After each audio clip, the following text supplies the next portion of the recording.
So much, Philip. He'll certainly be around to answer some questions. He brings back a lot of good information and experience, and we need to capitalize on that. As we continue with the program, we're going to have DFC next, and introduce Mrs. Goff is our co-chair, Ms. Ursuline Moody, right? Moody Brooks. Okay. Well, good morning, ladies and gentlemen. I am here to introduce you to someone who is going to be instrumental in helping to make what was discussed by Ms. Gideon possible. Wasn't that valuable information this morning from Ms. Gideon? Yeah, okay. I think so too. Okay, she holds a bachelor's degree in business administration with specialization in accounting, and is a certified public accountant from the Cal State Board of Accountancy. She holds several certificates in financial management, project management, and general management, and also a certificate in paralegal studies from the University of the West Indies. She started her career at the Central Bank of Belize in 1980 and has worked at the Belize Credit Union League as accountant, financial controller, assistant general manager, and executive director of the Belize Credit Union League.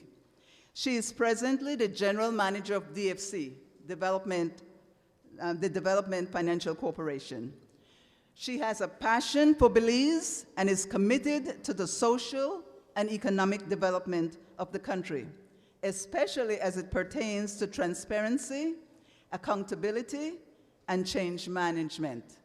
I present to you Mrs. Natalie Goff.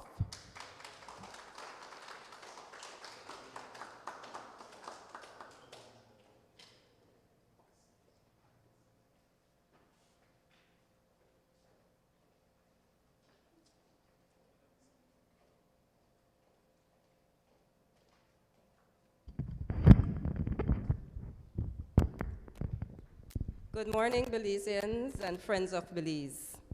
I know the General Counsel is here, but I don't think he'll want me to point him out this morning. We are all Belizeans and friends of Belize this morning. It's a pleasure to be here. I think it was about 4 months ago, Mr. York and I met at the Radisson Fort George Hotel, and to tell you the truth, I didn't think this day would materialize.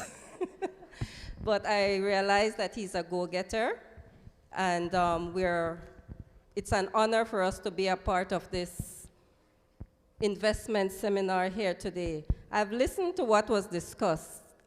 It's not the first of its kind. As I said, it won't be the last, but let it be the most effective. And that will all depend on what comes out, what we do to follow up on this session today. We're not going to get all the solutions here today. We are here to share. We are here to see what is going on in Belize. In about an hour last night, I learned so much of what Belizeans here are doing. And I think the Belizeans the Belizean Americans who were present at our little meet and greet lot last night learned so much about what is available in Belize, all the opportunities. I cannot talk about my passion for Belize. I've lived no other places but Belize, except for 2 years when I studied abroad. I don't have the desire to live any place else. I'm not saying that when I get old and my son won't take me somewhere else to live, but Belize is where I live. And to the lady who asked whether it's safe to live in Belize, yes, it is. I don't only live in Belize, I live in Southside Belize. And I feel safe most of the time, but there are things that you don't put yourself at risk. And we have to take care of ourselves, and we have to do that anywhere. I was in New York 2 weeks ago at the Empire State Building. I took my son to New York for the first time. Yesterday morning, I was listening on the news. There was shooting around there. It can happen anywhere. We go by the grace of God. each day. And that is how we have to do. We are, those of us who are, those of you who are here today, I think you're here because you love Belize. And that is the only reason, and let that be the foundation on which you will see this potential breadbasket. I turned 50 earlier this month, and from the time I was a child, I've been hearing we are the breadbasket of the Caribbean. Let it come to reality, okay? Mr. Garcia, who is our newly appointed marketing officer at DFC, will be helping us doing the presentation here today, and I would like, if there's a short bio on him, if we can do that bio now, because we're going to do the presentation together. And then I'll ask him to come up. Thank you.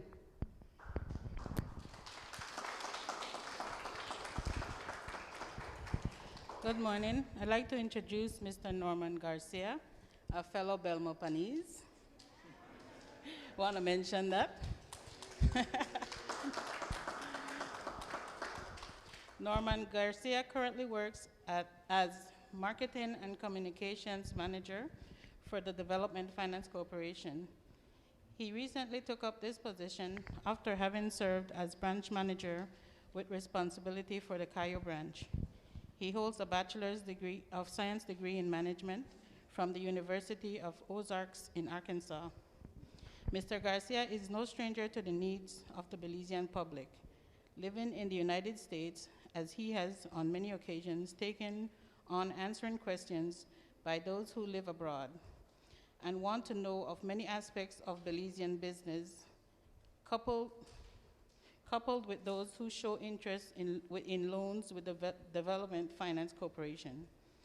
His experience spans to that of social marketing, as he headed the Belize office, which was one of 65 country offices for PSI/PASMO,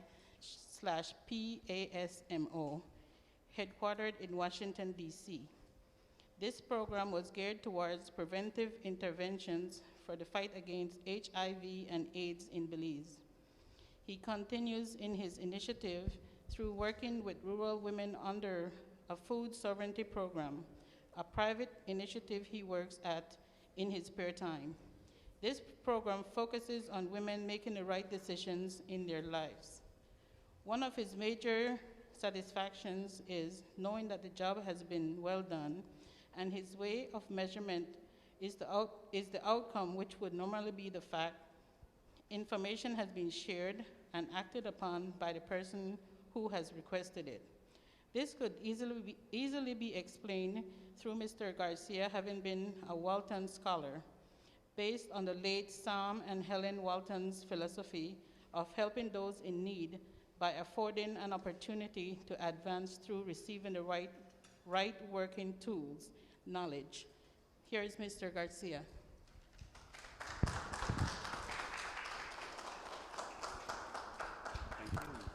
Thank you, Carolyn. Good morning. Our appreciation is very, very deep, runs very deep. You taking the time out today, this morning, you could have been doing something else, but clearly you have great interest in your country as Belizeans, as friends of Belize, all right?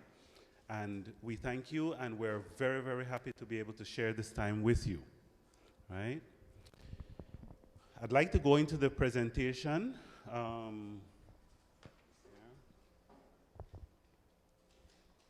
All right, let me just go over the objectives, which is we want to be able to provide background information on the DFC, who we are and what we do, because I'm very sure that you have a lot of questions and you will have even more questions when we're done.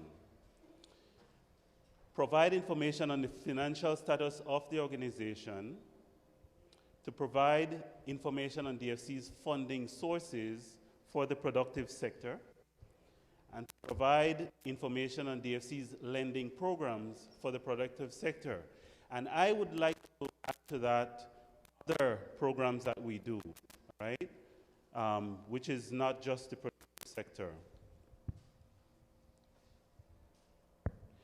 I'd like to ask my general manager, Mrs. Goff, to take on this part for us, which speaks to the governance. This is very, very important because I've already heard a little bit of, well, I need to be able to trust. This is where we come in. Okay, those of you like Mr. York who go on Channel 7 every morning, I was telling him this morning, I don't. When I'm away from Belize, I don't watch the news at all. I'm not usually away from too long, but I just take a break because, as Melanie alluded to, I don't know if we have the most responsible issues with journalism, and all you hear about is the crime and the violence, and there's much more than that going on in Belize, and that's the reason I don't look at it. I live it from day to day, and I live the good and the bad. But I would say, about 8 or so years ago, you would have heard about this commission of inquiry, and DFC was in the news. And in fact, even though because I worked at DFC, started there in 1988. And then when we went through our problems, I left in 2000, or they parted ways with me, and it turned out to be a blessing. And I went back to the corporation in 2008. So I was away for 8 years when some of the challenges were being experienced. But one of the greatest challenges that Belize has experienced is the issue of governance. A lot of organizations in Belize, when they're having financial problems, it stems from the fact that they're having a governance problem. Rules and regulations are not being abided. You just have people doing what they're not supposed to do. I'll give you an example. I was talking to a colleague of mine one day, and he said, you know, those people actually want me to pay a bribe to license my vehicle. I said, why? I said, licensing your vehicle. I said, what is wrong with your vehicle? Why you paid that bribe? If you knew if your horn isn't working and the law said that your horn should be working, go and fix your horn and then license the vehicle. What I'm trying to say is a lot of time we are a part of the problem because we pay the bribe, we know the horn is not working, we pay the bribe, and we never fix the horn. And that just evolves in a lot of problems. And that is what happened at DFC. Well, with the new administration, I'm not going to get into politics. The organization was reestablished under a new act in 2009. This was after all the international organizations said DFC should close its doors. This government said, no, we will not. The country needs a development bank. The country needs a nationally owned development bank, and we will restructure. And in 2009, we restructured the organization. The purpose of the DFC is to foster economic development through providing development credit and related services. So unlike some of the other financial institutions, we don't only provide the credit. We provide you with the credit, and we provide you with hand-holding during the implementation of your project. So, for instance, the project that I think Mr. Buckner was, Mr. Buckner was speaking about this morning, not only would he get the finance, but he would be provided with expertise in terms of, so you get a first disbursement. Say it's a project for $100,000. We disburse in phases. We do your project in phases. So you get your first $25,000 in SUV. Disbursement is halted immediately, and then we call in the loan. And that's why that is the problem a lot of people have with an organization like DFC, and that's why we are bad-mouthed. But we do not apologize for it. It starts with transparency. Our clients include those persons or projects who are otherwise unable to obtain financing on reasonable terms and conditions. Why we say this? When we first started out in 2009, we were gearing towards small and those who were unable to get financing at the commercial banks. We realized quickly that wouldn't make us a viable organization. So we've opened up our financing to everybody, but we will not exclude those who cannot get financing, and the key here is reasonable terms and conditions. Because you had it in front of you, I refer again to the Cacao project. A project like that at another financial institution, there's a period where the crops have to grow to bring the crop into fruition. I'm not an expert in cacao, but say it's 2 years. When you get a loan, usually you have to start making that principal payment as soon as you get your loan. At an organization like DFC, you wouldn't have to start to pay principal until you start reaping your crops. So that's the difference with a development bank. You have to pay the interest now, but you don't have to pay the principal on the loan. And again, the terms would be reasonable. We give up to 15 years for a productive sector project like that, and all depends on the cash flow in the project. We are government-owned with a private sector control board. What do I mean by that? A lot of times, and a lot of the development banks in the region, we are the only one in Belize, but there are development banks spread throughout the region, in Asia, everywhere.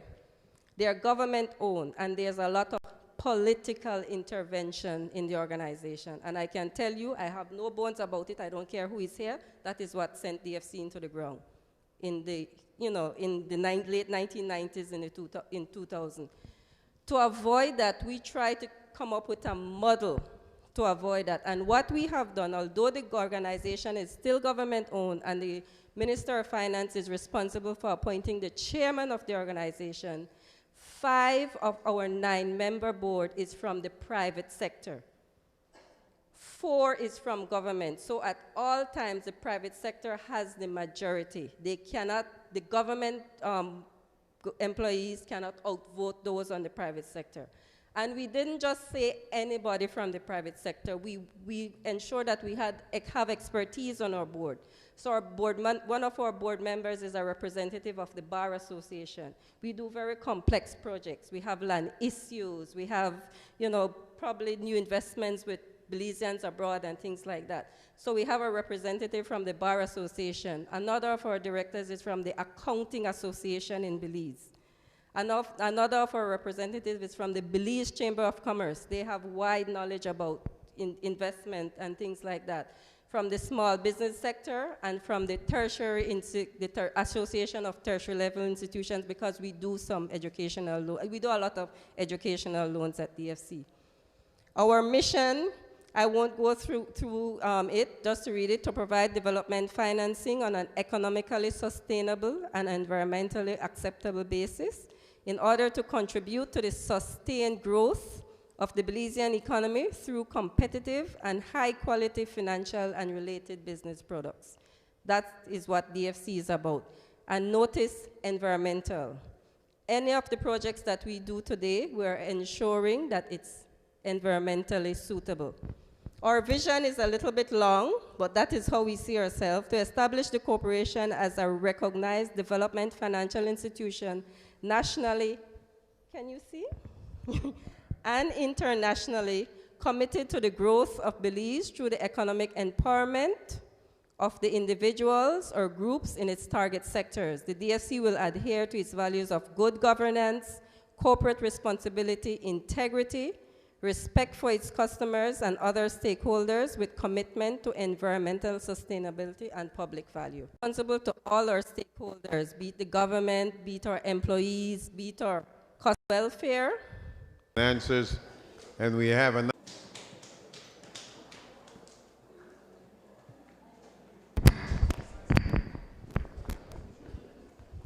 I said no such thing. Just making sure. Good afternoon. All right, this is going to be quick, but I know that one of the very important things from your end, and I am very sure the question would have arisen, and so I kind of became a little bit proactive to preempt this next set of slides. It's a short one, but it should answer quite a bit of questions or take you from muddy water to something a little bit clearer, right? Let's talk a little bit about the loan process or loan cycle. Okay, so you've had your idea, great idea, and you basically submit it as what we refer to as an inquiry, all right? You submit that through a business plan. And that is normally done by sitting with an officer, or you could email it. Or since Beltrade, could touch base with Beltrade, right? To get your ideas in a comprehensive format. Then we ask you to complete all necessary submissions. Now, the necessary submissions would depend on the type of loan that you are looking for, right? So this is almost general in terms of if it's a business, the business plan, what is going to be the structure for the business, what exactly you need in detail format, listed as the components of the business and the costs, what your return will be, you know, that kind of thing that goes into the business plan. The submissions, that forms a part of it. You look at security, simple things like your identification, okay, your either the social security or the passport that we use. Then we actually it actually then becomes formalized into a full-blown idea with the financial analysis and your narrative through our investigative visit. And we look at the relevant industry information, all right? That is when we could officially call it an application. Because what happens is you might go and drop a little piece of paper away and then say, I put in an application at DFC, when in fact it was not an application, it was just an idea. And we had to run it by someone to make it into an actual plan.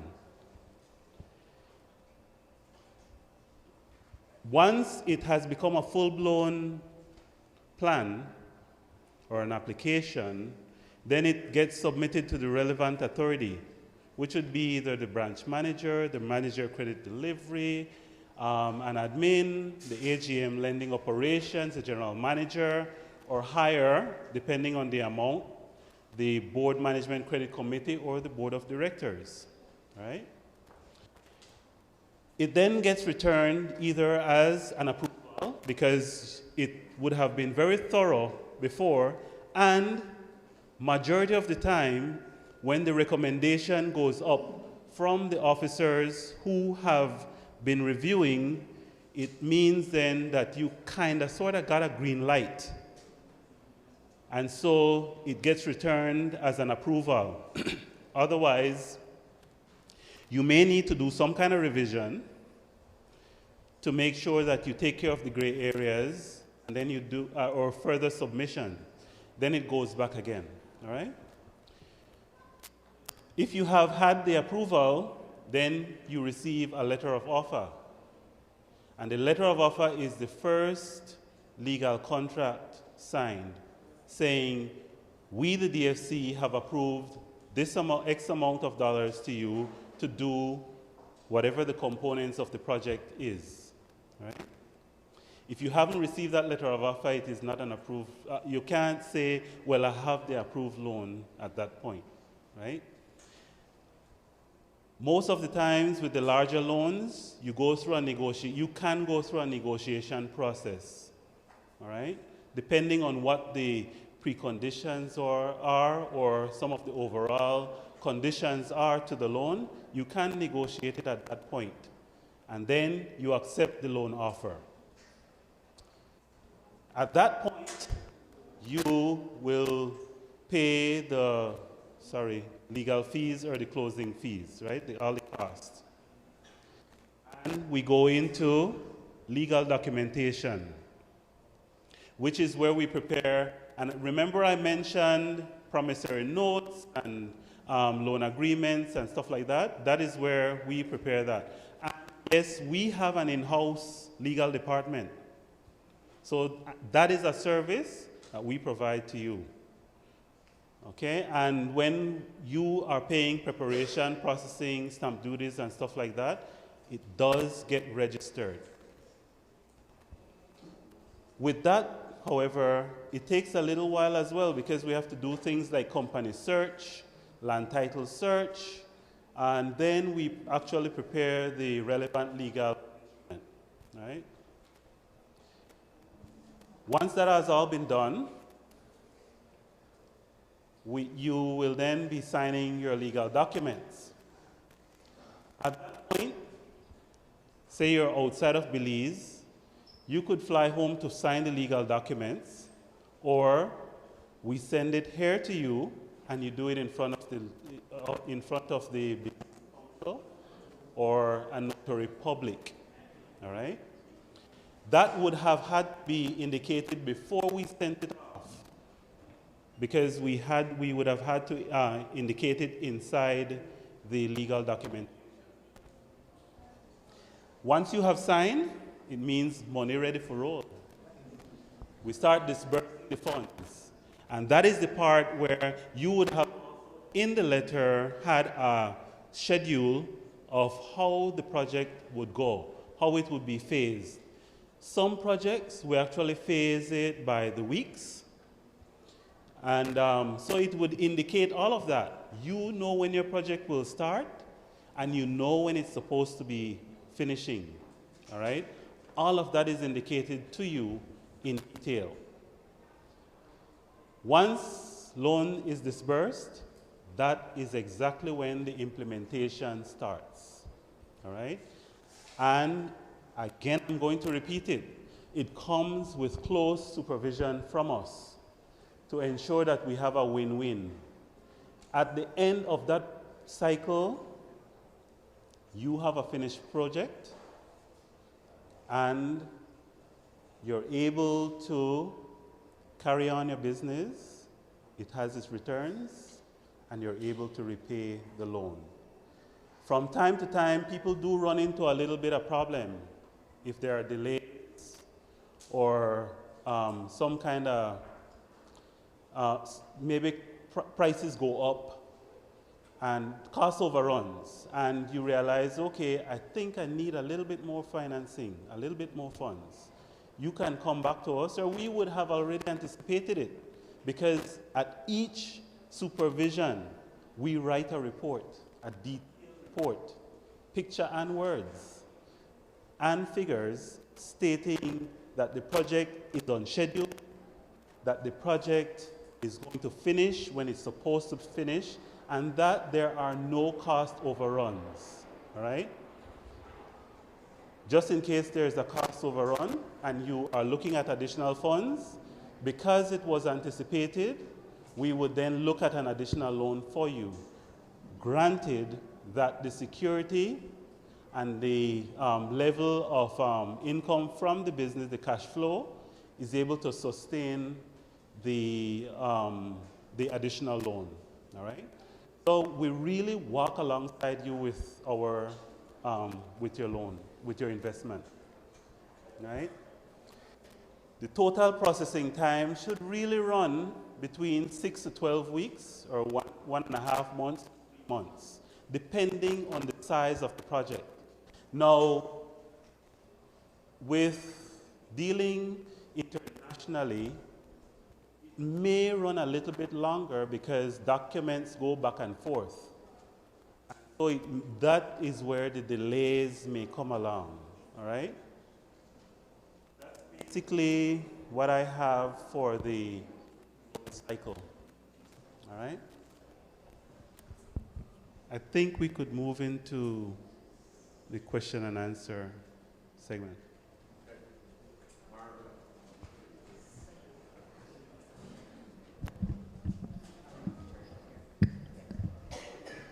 We'll go ahead and start the questions and answers, and if you can line up, and you'll be using this mic right here.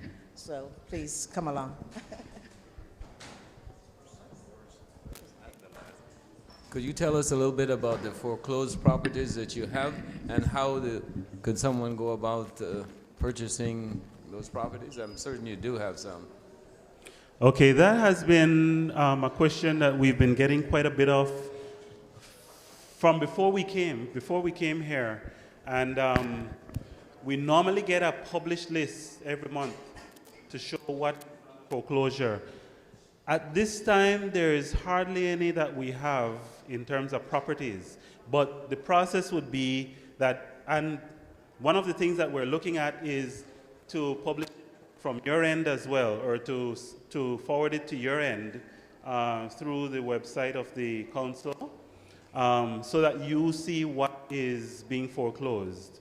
One of the drawbacks to that, though, is right at the last minute, most people hold on to their properties, and so they will pay up their arrears. And if they come to pay up their arrears, it means there's nothing to sell. It goes back on the books as a normal loan, and we start the process again, right? So oftentimes you would see people's names published in the papers, but they don't get sold because they come and they make some arrangement to clear off their arrears, right?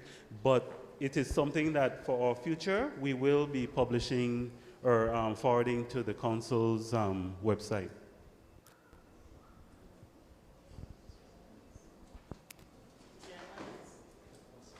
Please come up to the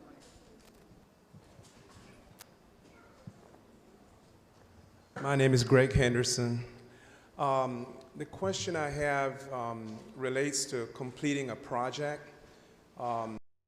Worked initially with one vendor, but in order to finish the project, we'll need additional funds, like putting on a downstairs.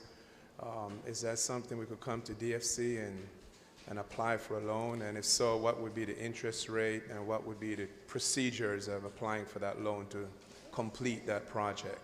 Okay, this is construction of a residential home? Residential home. Okay, and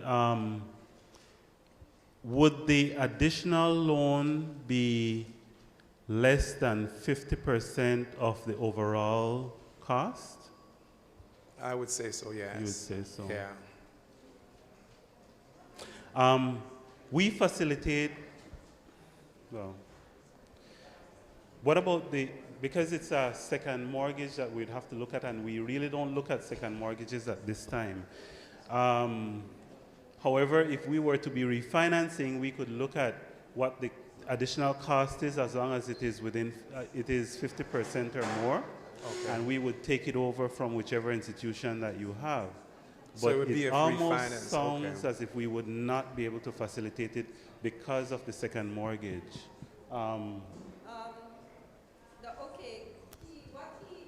Are you hearing me?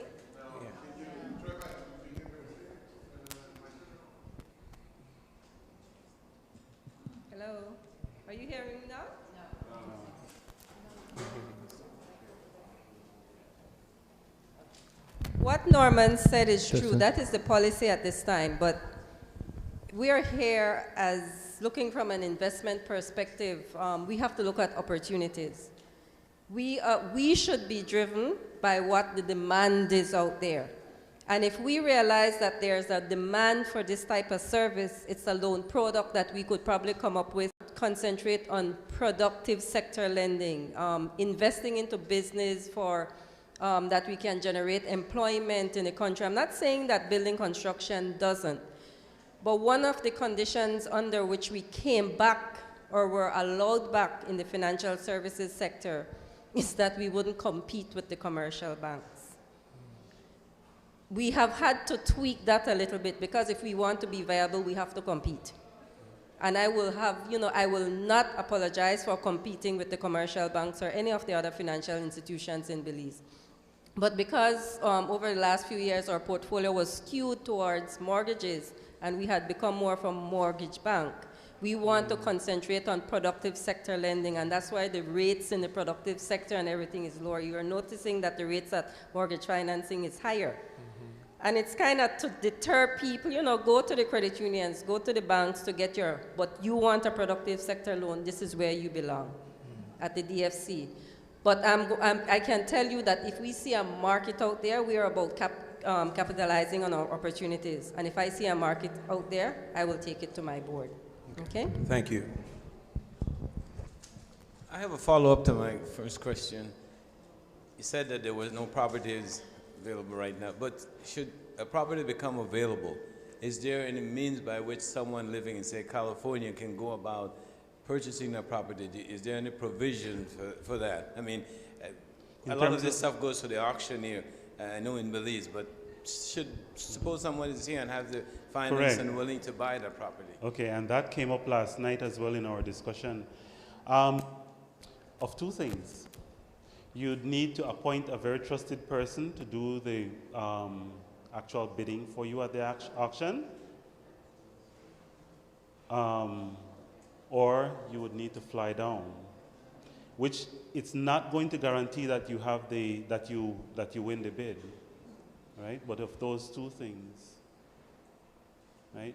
The process, however, if you saw something listed, you could put in a bid, and we look at it sometimes by virtue of sale. But even when we go by virtue of sale, it has to take that legal process where it must go to auction.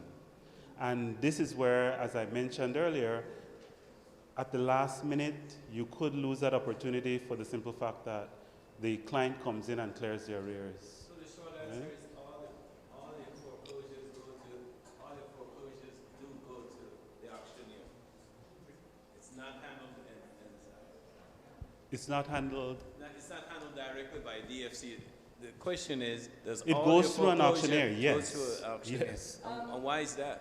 All, not all at this time, most, but eventually it will be all, because you hear about the new land registry system where everything is being brought under, I've declared, in a declared area, and once your property is in a declared area, we have to go to auction. Why?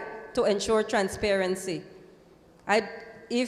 If you are the original borrower and you fell on hard times and your house is valued at $100,000 and it's been there for a couple of years, and we say, you know what, we want to get rid of this house, and so we sell the property for $75,000 without going to auction.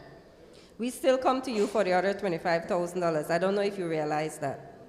We will still come to you for the $25,000 that we did not get through the auction. So to ensure that you get the best possible value for your property, we take it to auction. Auction ensures transparency, and it's the laws of the land. There's nothing we can do about that.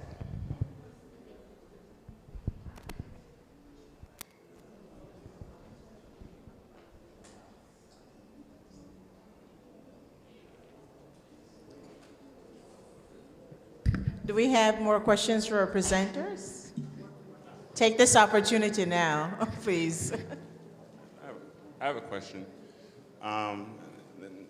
When you guys say you have projects that deal with the educational factor in the inner city communities, for instance, and working models or projects in here to rebuilding that barrier within the inner city community that's been separated from the real estate person to the person who's a renter to a person who's not going to care about the property and let it just go to waste.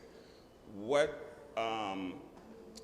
process are established there to bring the youth of the community who are in our generation now, our business entrepreneurs, are looking for solid investment in a youthful manner that's captivating to a modern day time? Do you guys offer those type of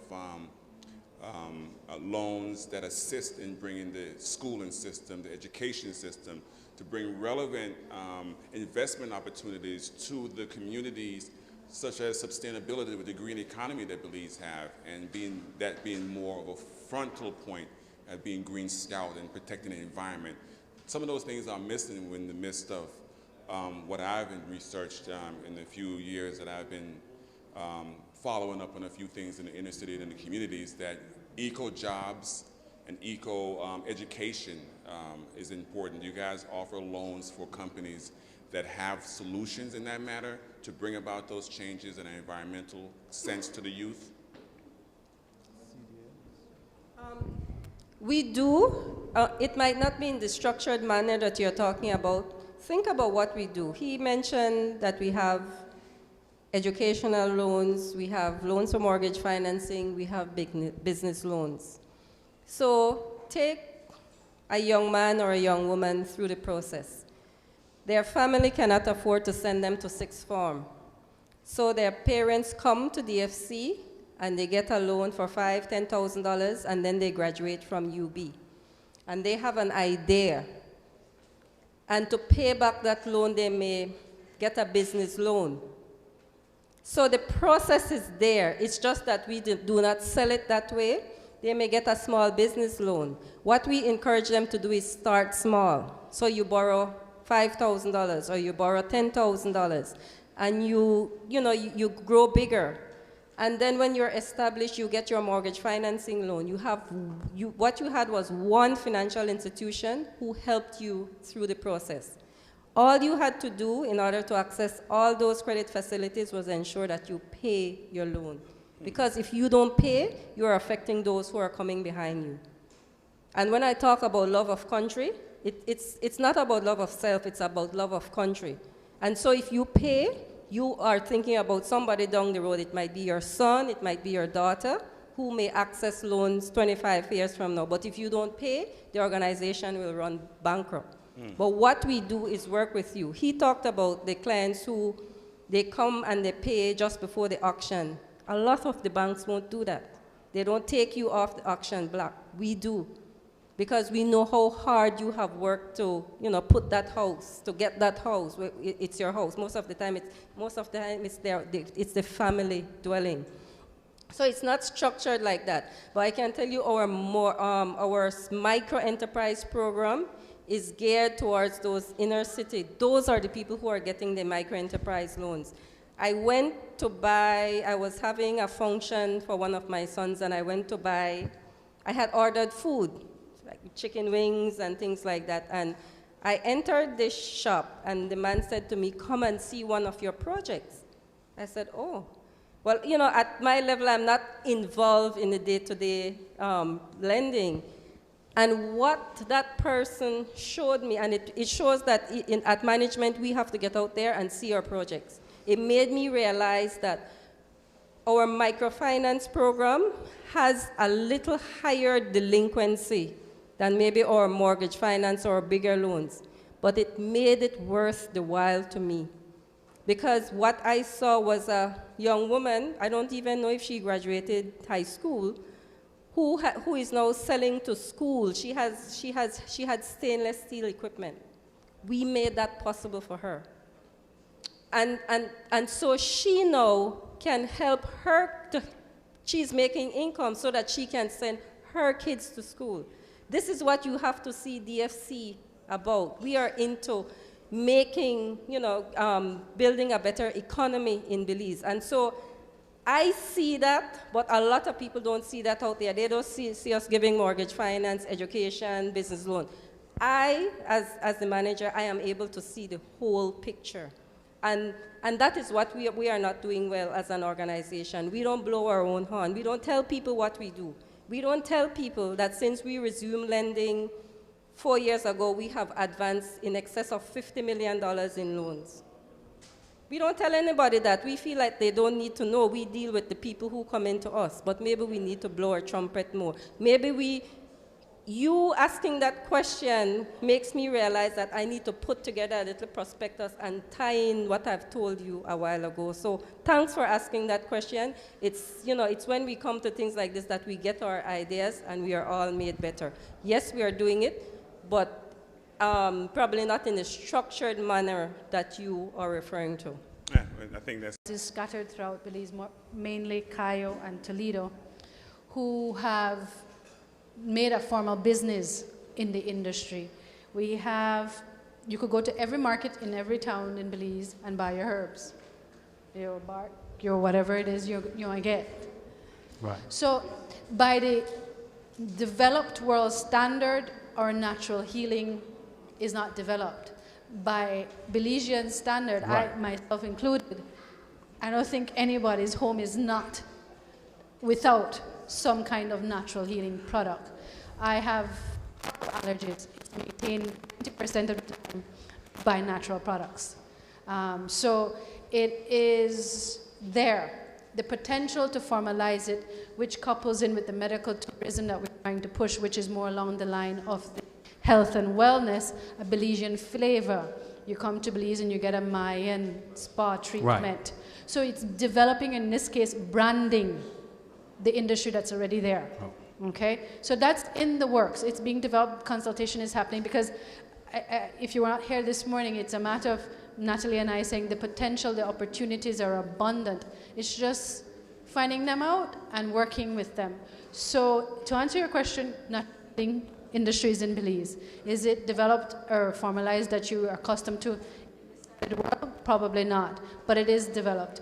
The potential to do more in it in Belize? Yes. Well, I'll give you an example, reason why I asked. There's a gentleman by the name of Dr. Sabi. I don't know if you guys are familiar with him, but he's from Honduras. And the United States has sued him twice because he's been known to cure AIDS. And I'm pretty sure that Belize has all the elements that, that he has in Honduras. And he has a village that a lot of celebrities and a lot of people go to. He healed Michael Jackson and people of these sorts. So, and I know Belize has the resources, so I was just trying to see if we really tapped into that market specifically, not just from we have this in the house, but we have a system in place that we know certain products are healing these type of ailments. And not to go into the politics of the pharmaceutical, they're in business. Right. Never misunderstand that. They are a company. Right. Legal drug dealers. However you choose to describe them. So in Belize, there are a lot of natural remedies. Noni in Belize is big. I think I can't not have a conversation with my parents or friends who are more village people. My gosh, village people. And I tell you all the cures they could have for something as simple as when I'm having a horrible allergy, what should I do? So it's a matter of how do you wish to present the product? Okay. How do you wish to go in there and take advantage of it? Because let's face it, when you go in and take advantage of it, sorry to say, you also become an entrepreneur and your focus is business. Okay, might be less whether you focus on how unethical or ethical you beside the point. It's you are now a business person, entrepreneur.